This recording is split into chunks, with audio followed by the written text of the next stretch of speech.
আসসালামু আলাইকুম ওয়া রাহমাতুল্লাহি ওয়া বারাকাতুহু। প্রিয় দিনী ভাই ও বোনেরা, কেমন আছেন সবাই? জি আলহামদুলিল্লাহ, আশা করি সকলেই ভালো আছেন। দূর থেকে মেয়েটিকে অসম্ভব সুন্দর লাগছে। গায়ে কালো বোরকা, মাথায় কারুকার্য বন্ধনী, পেছনে রক্তিম সূর্য। মনে হচ্ছিল গ্রামের পথ ধরে কোনো এক অপ্সরী হেঁটে আসছে। ফারুক কখনো এভাবে মেয়েদের দিকে তাকিয়ে থাকে না। তার বিবেক এবং চোখ বাধা দেয়, কিন্তু আজ যেন কি হয়েছে, চোখ কিছুতেই নড়ছে না। কি এক দুর্বার আকর্ষণে দৃষ্টি আটকে পড়ে গেছে মেয়েটির অপরূপ সৌন্দর্যে। এই যে শুনছেন, মেয়েটির ডাকে কিছুটা বিব্রত ফারুক, কারণ এতক্ষণ সে তার দিকেই তাকিয়েছিল। আমাকে বলছেন? হ্যাঁ, আপনাকে বলছি। মেয়েদের দিকে এভাবে তাকিয়ে থাকতে নেই, সেটা আপনি জানেন না? ফারুক এর উত্তর কি বলবে ভেবে পাচ্ছে না। নিজেকে চোর চোর মনে হচ্ছে। না মানে আপনি খুব, পুরো কথাটা ফারুক বলতে পারল না। তার আগে মেয়েটি মাথা নত করে হনহন করে চলে গেল। আর ফারুক তাকিয়ে থাকলো মেয়েটির অদৃশ্য হওয়ার আগ পর্যন্ত। ফারুকের মাস্টার্স পরীক্ষা শেষ হয়ে গেছে, তাই হোস্টেল থেকে সোজা বাড়িতে এসে পড়েছে। আর আসার পথে বিপত্তিটা বাঁধল। নিজেকে কিছুতেই ঘটনা থেকে প্রভাব মুক্ত করতে পারছে না। যদিও সে ইসলামিক জীবন ব্যবস্থায় অভ্যস্ত। মুখে সামান্য চাপদারি, নিয়মিত নামাজ তার নিত্যসঙ্গী। আচার ব্যবহার চোখে পড়ার মতো। প্রেম ভালোবাসায় সে মোটেও বিশ্বাসী নয়। কিন্তু এ কি হলো তার? বারবার কেন মেয়েটি অবয়বে চোখে ভেসে উঠছে। ফারুক, বাপ আমার, কি হয়েছে তোর? বাড়িতে আসার পর থেকেই অন্য মনস্ক হয়ে বসে আছিস। কোনো সমস্যা হয় নাই তো? না মা, কোনো সমস্যা হয় নাই, আমি ঠিক আছি। কিন্তু মা বলে কথা, সন্তানের সামান্য কিছুতেই তারা টের পেয়ে যায়। যেন মায়েদের অন্তর আর চোখ জোড়ায় বসানো হয়েছে অনুবীক্ষণ যন্ত্র, যা দিয়ে তারা সন্তানের ক্ষুদ্রাতি ক্ষুদ্র অনুভূতিগুলো অনুভব করতে পারে। খাওয়া দাওয়া শেষ করে সন্ধ্যা হওয়ার আগেই ফারুক গ্রামের পথ ধরে ঘুরতে বেরিয়েছে। যদিও নিষিদ্ধ মনের ভেতর একটা অবিশুদ্ধি উকি দিয়ে উঠছে, আর চোখ জোড়া খুঁজে ফিরছে একটি মায়াবী চোখের মেয়েকে। না, চোখে পড়েনি মেয়েটিকে। কিন্তু আশ্চর্য, মেয়েটি আসলো কোথা থেকে? এর আগে তো সে এই মেয়েটিকে গ্রামে কোথাও দেখেনি। ঘুমটা ভালো হয়নি। ফজরের অনেক আগে ঘুমটা ভেঙে গেছে ফারুকের। তারপরও এপাশ ওপাশ করছিল। আজান দিতেই মসজিদের পথে রওনা দিয়েছে ফারুক। সকালের নামাজটা পড়লে মনটা কেমন যেন প্রফুল্ল হয়ে ওঠে। আর গ্রামের অপূর্ব সৌন্দর্য সে তো বাড়তি পাওনা। বাড়িতে অলস সময় কাটিয়ে সেই পথে আবার দাঁড়িয়ে আছে ফারুক। জীবনে তার দ্বারা যেটা হয়নি, আজকে যেন সেটা হতে চলেছে। সে একটি বোরকা পরা মেয়ের অপেক্ষায় দাঁড়িয়ে আছে, উত্তপ্ত শশীর কিরণ মাথায় নিয়ে। যদিও সে জানে গায়ে পড়ে কথা বলা তার দ্বারা হবে না, তবু অবাধ্য মন তাকে এখানে হাজির করেছে। তবে সে ভুলেই গেছে মেয়েটি আসতে আরো অনেক দেরি। ওই তো মেয়েটি হেঁটে আসছে, ঠিক আগের মতো অপূর্ব সৌন্দর্যে, কালো বোরকা গায়ে জড়িয়ে। এবার কাছাকাছি আসতেই ফারুক চোখ নামিয়ে নিয়েছে, কিন্তু আর চোখে মেয়েটি ফারুককে অবলোকন করছিল। আপনার সমস্যাটা কি বলুন তো? গতকাল আমার দিকে এক পলকে তাকিয়েছিলেন, আজও দেখছি একই জায়গায় দাঁড়িয়ে আছেন। আপনার বেশভূষণ দেখে তো ভদ্র এবং ইসলামিক মাইন্ডের মনে হচ্ছে। না মানে আপনি খুব সুন্দর। আমি জানি আমি সুন্দর, তাই বলে কি একটা মেয়ের দিকে ক্যাবলাকান্তের মতো তাকিয়ে থাকবেন? আপনি জানেন না একজন বেগানা মেয়ের দিকে তাকিয়ে থাকা কত বড় গুনাহ এবং গর্হিত কাজ? হ্যাঁ, আমি সেটা জানি। আচ্ছা, আর কখনো দাঁড়িয়ে থাকবো না। শুধুমাত্র আপনার এবং আপনার বাবার নামটা একটু বলে যান। মেয়েটা কি মনে করে যেন ফারুকের দিকে কিছুক্ষণ তাকিয়েছিল, আবার কিছু একটা রাগত্ব স্বরে বলতে চেয়েছিল, কিন্তু বলল না। আমার নাম রাবেয়া খাতুন, বাবার নাম জাকির মাস্টার। বাজারের পাশে যে প্রাইমারি স্কুলটা আছে সেখানকার শিক্ষক সে। যদিও বা খুব বেশি দিন হয়নি এখানে এসেছি আমরা। কিন্তু আপনি কে? জি, আমার নাম ওমর ফারুক। আমরা এখানকার স্থানীয়। এবার মাস্টার শেষ করে বাড়িতে এসেছি, যদিও বা ঢাকাতে চাকরি করার চিন্তা ভাবনা আছে। আচ্ছা ঠিক আছে, ভালো থাকেন। আর আশা করব রাস্তায় দাঁড়িয়ে এভাবে মেয়েদের দিকে বোকার মতো তাকিয়ে থাকবেন না। সেটা আর দরকার হবে না হয়তো। আমার প্ল্যানেট আমি পেয়ে গেছি। ঠিক বুঝলাম না। বুঝতে হবে না, সময় হলে সব বুঝে যাবেন। এবার আপনি বাসায় ফিরতে পারেন। রাবেয়া বুঝতে পারেনি, মুখে না বললেও সে বুঝে গেছে ফারুক নামের ছেলেটির অব্যক্ত মনের অনুভূতি। সে নিশ্চিত ছেলেটি তাকে খুব পছন্দ করেছে। হয়তো কিছুদিনের ভেতরেই বিয়ের প্রস্তাব পাঠাবে তাদের বাড়িতে। যখন ছেলেটি তাকে জিজ্ঞেস করছিল শুধুমাত্র আপনার এবং আপনার বাবার নামটি বলে যান, তখনই আজ করতে পেরেছিল ছেলেটির পরবর্তী অভিযান কি হতে পারে। আসলে ছেলেটিকেও তার ভালো লেগেছে, তাই খুব সহজেই নিজের নাম এবং বাবার নাম বলে দিয়েছে। যদি পছন্দই না হতো তবে তার বাবার নাম কেন, নিজের নাম না বলে একটা ধমক দিয়ে চলে আসতো। ফারুক সমস্ত খোঁজ নিয়ে জেনে গেছে তার বাবা এবং পারিবারিক অবস্থা সম্পর্কে, যদিও বা মেয়েটির পরিবার তাদের থেকে অনেক গরিবই বলা যেতে পারে, কিন্তু মেয়েটি সম্পর্কে কেউ কোনো বিরূপ মন্তব্য করেনি, উল্টো প্রশংসাই করেছে বটে। কিন্তু সমস্যা হলো নিজের বিয়ের কথা বাবা মাকে বলবে কি করে। আর এখনো তো চাকরির জোগাড় হয়নি, কিন্তু মনে হয় না তার যোগ্যতা অনুসারে চাকরি পেতে সমস্যা হবে। মায়ের রুম থেকে কয়েকবার ফিরে এসেছে ফারুক, কিন্তু কিছুতেই বলতে পারছিল না তার মনে জমে থাকা কথাগুলো। মা হয়তো বুঝতে পেরেছে ব্যাপারটা। তৃতীয়বার ফারুক মায়ের কাছে যেতেই মা জিজ্ঞেস করছে ফারুককে, ফারুক বাবা কিছু বলবি? জি মা, একটা কথা বলতে চাচ্ছিলাম। তুমি যদি কিছু মনে না করো এবং অভয় দাও তবে বলতে পারি। আচ্ছা সমস্যা নেই বাবা, নিশ্চিন্তে বলতে পারিস। মা, গ্রামের একটি মেয়েকে আমার খুব পছন্দ হয়েছে। মেয়েটি এবার ইন্টার দ্বিতীয় বর্ষে পড়াশোনা করছে। তার বাবা প্রাইমারি স্কুলের মাস্টার। যদিও বা তাদের আর্থিক অবস্থা ভালো নয়, কিন্তু মা আমি এতেই সন্তুষ্ট। আশা করি মেয়েটিকে দেখলে তোমার অবশ্যই পছন্দ হবে। কিন্তু দেখ বাবা, আমার কোনো সমস্যা নেই, সমস্যা তোর বাবাকে নিয়ে।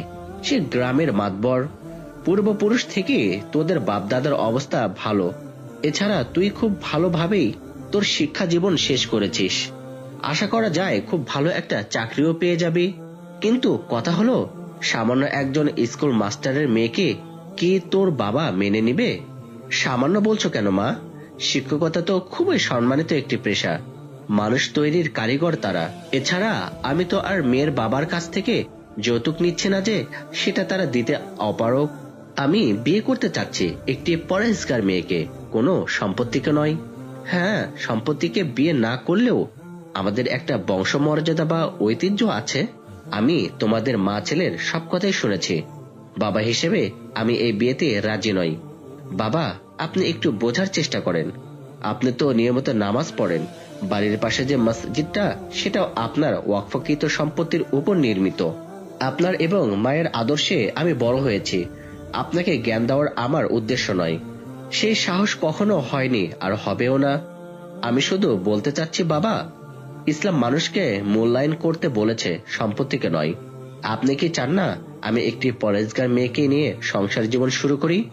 আমি বুঝতে পারি আপনি হয়তো ভাবছেন সমাজে আপনি ছোট হয়ে যাবেন, কিন্তু বাবা আপনি কি ভেবে দেখেছেন সমাজ কি ধর্ম থেকেও বড়? আজ যদি আমি কোনো ধনীর দুলালকে বিয়ে করি, সে যদি বিপদগামী হয় বা আমার কথার অবাধ্য হয়, তার জন্য কি আমি দোজখের আগুনে জ্বলবো না?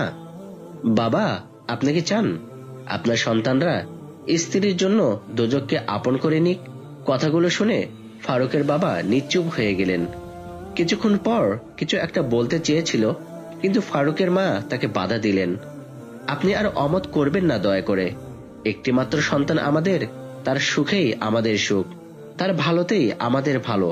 অবশেষে এক অনাড়ম্বর অনুষ্ঠানের মাধ্যমে ওমর ফারুক আর রাবেয়া খাতুনের বিয়ে হয়ে গেল। ফারুকের কেমন যেন ভয় করছে।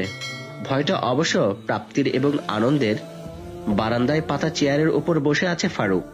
জ্যোৎস্না ছড়িয়ে আছে উঠান জুড়ে। তার কদাচিত আলো এসে ফারুকের হৃদয়কে উদ্বেলিত করেছে। বাসর ঘরে বসে আছে তার প্রেয়সী। ভেতরে যেতে কেমন যেন সংকোচ বোধ হচ্ছে।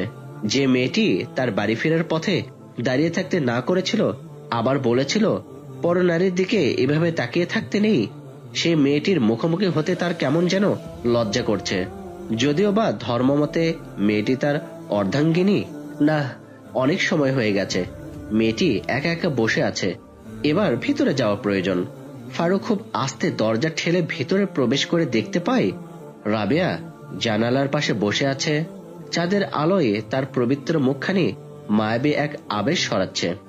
দরজার কপাট পুনরায় লাগাতেই রাবেয়া চমকিত হয়ে ফারুকের দিকে তাকিয়ে আবার ঘোমটা টেনে বসে পড়ে। ফারুক এখন বসে আছে রাবেয়ার ঠিক পাশেই।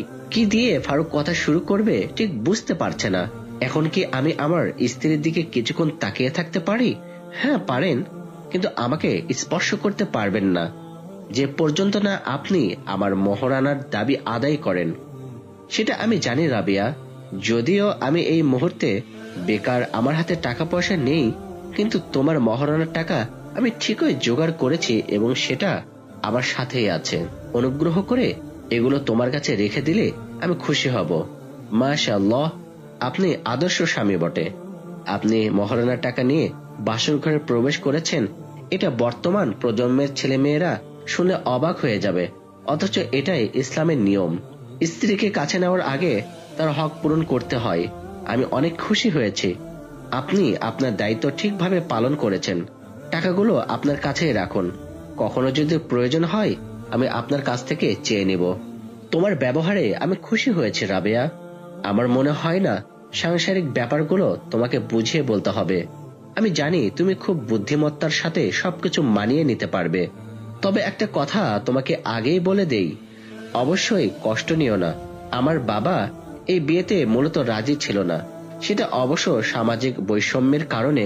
তবে আমি তাকে ভালোভাবে বোঝাতে সক্ষম হয়েছি, মানুষ কখনোই তার পারিপার্শ্বিক অবস্থানের জন্য ছোট বড় হয় না, ছোট বড় হয় তার চারিত্রিক গুণাবলীর জন্য। আর আমি আশা করব তোমার চারিত্রিক গুণাবলী দিয়ে অন্তত আমার বাবার মন তুমি জয় করবে। তবে আমার মা তোমার জন্য কোনো সমস্যা হবে না। সেও তোমার মতো পরহেজগার এবং বুঝদার মহিলা। সামান্য সেবা যত্নে তার মন তুমি পেতে সক্ষম। জি, আপনার কথাগুলো অবশ্যই আমার মনে থাকবে। আমার জন্য শুধু একটু দোয়া করবেন, আমি যেন ধৈর্য সহকারে আপনার দেওয়া দায়িত্বগুলো সঠিকভাবে পালন করতে পারি। কিন্তু আমি কি এবার আমার দায়িত্বগুলো এখন পালন করতে পারি জনাবা? কি জানি, আমি জানি না। কথাটা বলে লজ্জায় লাল হয়ে গেল রাবেয়া। আর এভাবেই সূচনা হলো তাদের সাংসারিক নতুন জীবনের। 4 মাস পর। বোমা, আমার ওজুর পানিটা দিয়ে যাও তো। সে তো অনেক আগে দিয়ে রেখেছে বাবা। আমার জায়নামাজটা ধুয়ে দিতে বলেছিলাম। ধুয়েছ? হ্যাঁ বাবা, সেটাও ধুয়ে শুকিয়ে আপনার খাটের উপর রেখে এসেছি। এই তো আমার লক্ষ্মী বৌমা। তো খবর পেলাম ফারুক নাকি আজ বাড়ি আসছে। জি বাবা, ফোন করেছিল, বিকেল হয়ে যাবে আসতে। একটা কাজ করলে ভালো হয় না বৌমা? তুমি বরং ফারুকের সাথে ঢাকা চলে যাও। ও যখন ওখানে চাকরি করছে, তোমারও ওর সাথে থাকা উচিত। আপনার কি মাথা খারাপ হয়েছে বাবা? আপনাদের ছেড়ে আমি ওনার সাথে ঢাকায় পড়ে থাকবো? আপনাদের দেখাশোনা করবে কে? এবার আসুক আপনার ছেলে, সোজা সাপটা তাকে বলে দেব এখানকার জেলা শহরে কোথাও চাকরি নিতে। দরকার নেই আমাদের এত টাকার। এত টাকা দিয়ে কি হয়? হ্যাঁ, ঠিকই বলেছ বৌমা। আমার কি কম আছে নাকি? সংসার ছেড়ে ঢাকা পড়ে থাকতে হবে কেন? সত্যি সত্যি ওকে এবার বাড়িতে আসলে বন্দি করে রাখবো। হ্যাঁ সত্যি তাই হয়েছিল। ফারুক আর ঢাকা ফিরে যেতে পারেনি। লক্ষ্মী বউয়ের আবদার আর বাবার আদেশ উপেক্ষা করার খুব সহজ ছিল না, কিন্তু ফারুক আশ্চর্য হয়ে যায় তার এত রাগী বাবাকে সে ম্যানেজ করলো কিভাবে, যে বাবা কিনা তাকে এই বাড়ির বউ করতেই অস্বীকৃতি জানিয়েছিল। সেই বোরকা পরা মেয়েটি তাদের সংসারের মধ্যমণি ভাবতেই অবাক লাগে। আসলে একজন পরহেজগার ভালো মেয়েই পারে নিজের স্বার্থকে জলাঞ্জলিত দিয়ে সবাইকে নিয়ে সুখে থাকতে। ইনশাআল্লাহ আমরাও আল্লাহ তাআলার দরবারে এরকম একটা সহধর্মিণীর আশা করতে কি পারি না? অবশ্যই আল্লাহ তাআলা আমাদের সকল আশা পূরণ করবেন এবং আমাদের জীবনেও এরকম একটি পরহেজগার নেককার একটা বান্দি আল্লাহ তাআলা আমাদের সংসারে দিয়ে দিবেন। সকলে দোয়া করি, আমিন। ওয়া আখিরু দাওয়ানা আলহামদুলিল্লাহি রাব্বিল আলামিন। আসসালামু আলাইকুম ওয়া রাহমাতুল্লাহি ওয়া বারাকাতুহু।